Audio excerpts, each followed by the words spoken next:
Hello learners, बिल्कुल ही आप लोगों को एक नए वीडियो में स्वागत करता हूं। और यह जो वीडियो है हिस्ट्री सब्जेक्ट का है। थोड़ा सा स्पीड बढ़ाना होगा, एक्सीलरेट करना होगा, अपने जो तैयारी चल रही है प्रिपरेशन को आगे करना होगा। और आज मैं आप लोग के लिए चैप्टर 2 को लेकर आया हूं। मैं हिस्ट्री चैप्टर 1 को देख रहा हूं कि आप लोग काफ़ी अच्छा पसंद किए, प्यार किए, काफ़ी सारे स्टूडेंट देखे हैं और कमेंट करके बोले हैं कि सर आप चैप्टर 2 भी बताइए। तो मैं चैप्टर 2 लेकर आ गया हूं। यदि आप क्लास 11 के स्टूडेंट है, वेस्ट बंगाल बोर्ड से पढ़ते हैं, सेमेस्टर 2 की तैयारी कर रहे हैं, तो ये वीडियो आपके लिए बहुत इंपॉर्टेंट है। साथ ही साथ इंपॉर्टेंट बात बता दूं, यदि आपको हिस्ट्री सब्जेक्ट का कंप्लीट पीडीएफ चाहिए, हिंदी का कंप्लीट पीडीएफ चाहिए, जियोग्राफी का कंप्लीट पीडीएफ चाहिए। जियोग्राफी के बारे में बता दूं कि जियोग्राफी आपको बोथ लैंग्वेज में मिल जाएगा, हिंदी और इंग्लिश दोनों ही वर्सन में मैं उसको तैयार किया हूँ। तो इंग्लिश मीडियम वाले स्टूडेंट भी उसको ले सकते हैं। साथ ही साथ पॉलिटिकल का भी अगर आपको पीडीएफ चाहिए तो सभी मिलेंगे। इस वीडियो के डिस्क्रिप्शन में मेरा व्हाट्सअप नंबर दिया गया है, वहाँ से जुड़कर कुछ टर्म्स एंड कंडीशन पर आपको पीडीएफ जरूर प्रोवाइड किया जाएगा। ठीक है, आप लोग के जितने भी मैं यहाँ पे नोट्स तैयार किया हूँ सेकेंड सेमेस्टर के ध्यान में रख कर किया गया है, क्योंकि इस बार एमसीक्यू नहीं आने वाला है, ऐसे क्यों आएगा, लॉन्ग क्वेश्चन आएंगे। तो चैप्टर 2 जो हमारा इतिहास का, हिस्ट्री का जो नाम है बदलती परंपराएं यानी चेंजिंग ट्रेडिशंस, ये चैप्टर 2 में आप देख सकते हैं कि चैप्टर 2 में जो प्रश्न आएंगे इस वर्ष सेकेंड सेमेस्टर में वो आएंगे। यहाँ पे थोड़ा सा फोकस करिएगा, कैमरामैन थोड़ा यहाँ पे फोकस करिए आप। ये देखिए, ये 3 मार्क्स वाला प्रश्न आएगा, 4 मार्क्स वाला प्रश्न आएगा। तो आज मैं इस वीडियो में 3 मार्क्स वाले सभी प्रश्नों को डिस्कस करने जा रहा हूँ।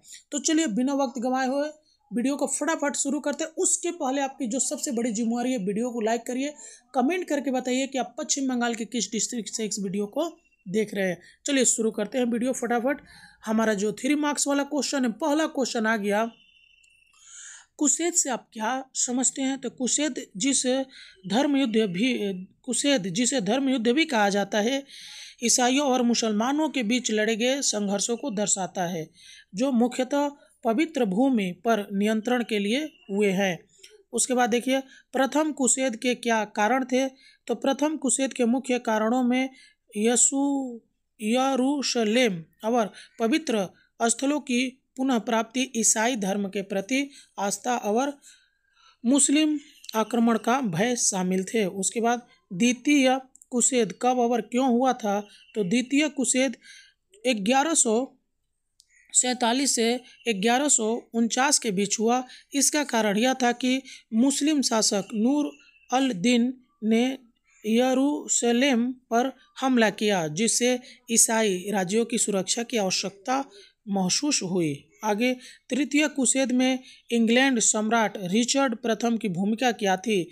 तो तृतीय कुशेद 1189 से 1192 में इंग्लैंड सम्राट रिचर्ड प्रथम ने महत्वपूर्ण भूमिका निभाई। उन्होंने सलादीन के खिलाफ युद्ध किया और यरूशलेम को पुनः प्राप्त करने का प्रयास किया, हालांकि उन्हें सफलता नहीं मिली थी।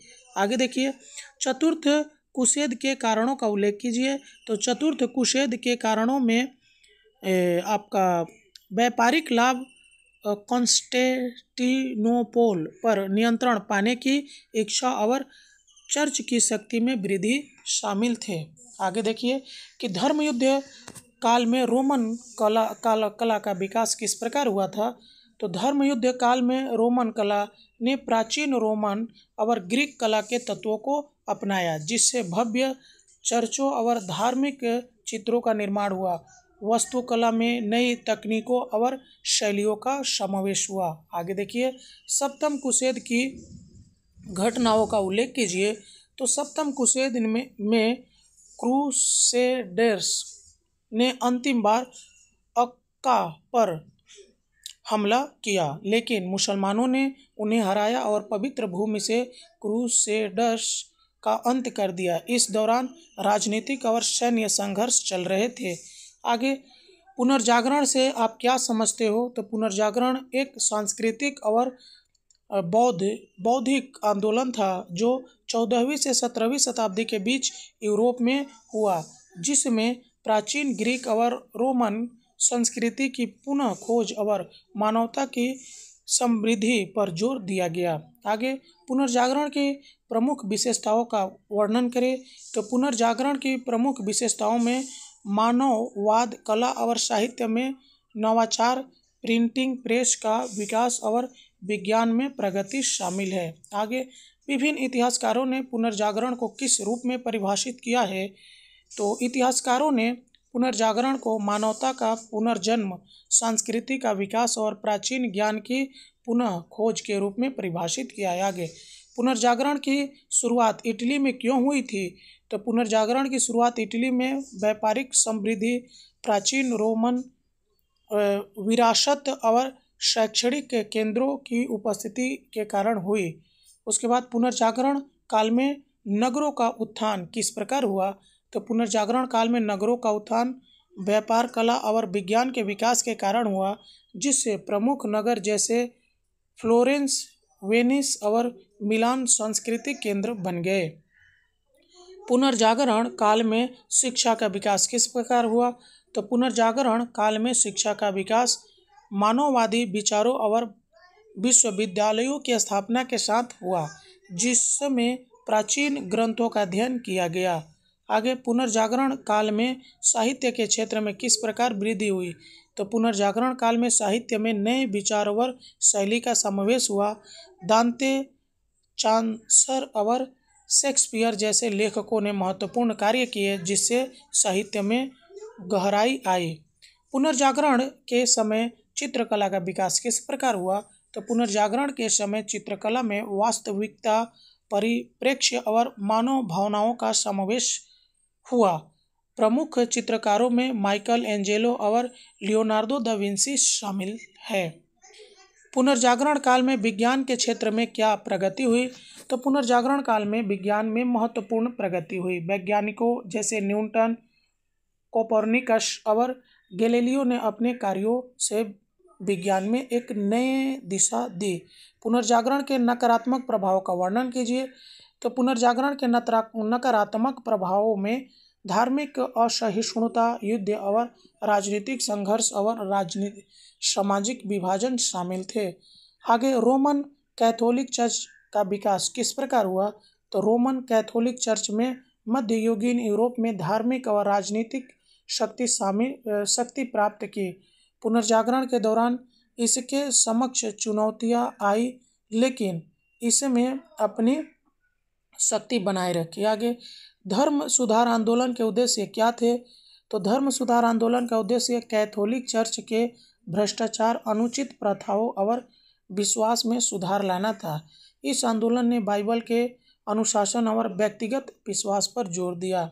आगे धर्म सुधार आंदोलन के राजनीतिक कारण क्या थे? तो धर्म सुधार आंदोलन के राजनीतिक कारणों में चर्च की शक्ति का विरोध, स्थानीय राजाओं का चर्च से स्वतंत्रता की चाह और नागरिक अधिकारों की जागरूकता शामिल थी। आगे धर्म सुधार आंदोलन के आर्थिक कारणों की विवेचना कीजिए।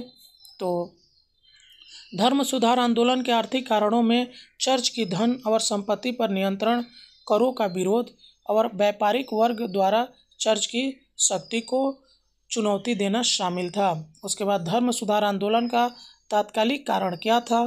तो धर्म सुधार आंदोलन का तात्कालिक कारण 1517 में मार्टिन लूथर द्वारा 95 थीसिस का प्रकाशन था, जिसमें चर्च के भ्रष्टाचार और प्रथाओं की आलोचना की गई थी। आगे धर्म सुधार आंदोलन में मार्टिन लूथर की भूमिका क्या थी? तो मार्टिन लूथर ने धर्म सुधार आंदोलन की अगुवाई की, बाइबिल के अनुवाद किए और चर्च के खिलाफ खुलकर आवाज़ उठाई, जिसके परिणाम स्वरूप प्रोटेस्टेंट धर्म का उदय हुआ।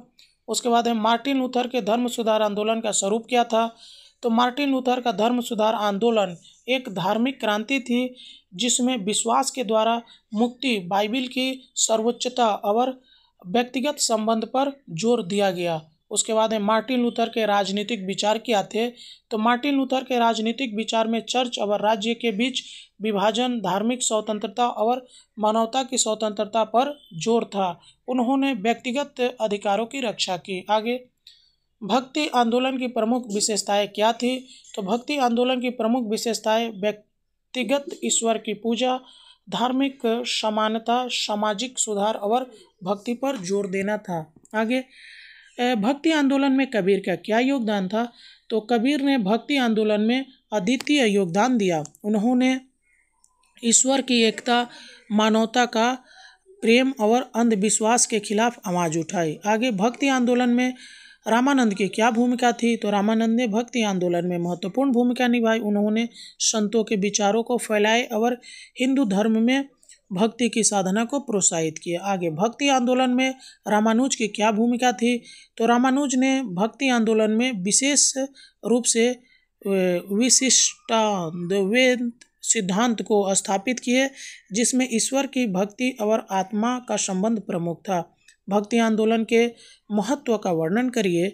तो भक्ति आंदोलन का महत्व धार्मिक सहिष्णुता, सामाजिक समानता और व्यक्तिगत आध्यात्मिकता को बढ़ावा देने में था। इसने जाति और वर्ग भेदों को कम किया और समाज में एकता का संदेश फैलाया। भक्ति संतों ने सरल भाषा में ईश्वर की भक्ति के संदेश को फैलाया, जिसमें आम जनमानस तक धर्म की पहुंच बनी। इसने भारतीय समाज में सुधारात्मक बदलावों को प्रोत्साहित किया और अंधविश्वास और अंधराष्ट्रवाद के खिलाफ एकजुट का माहौल बनाया।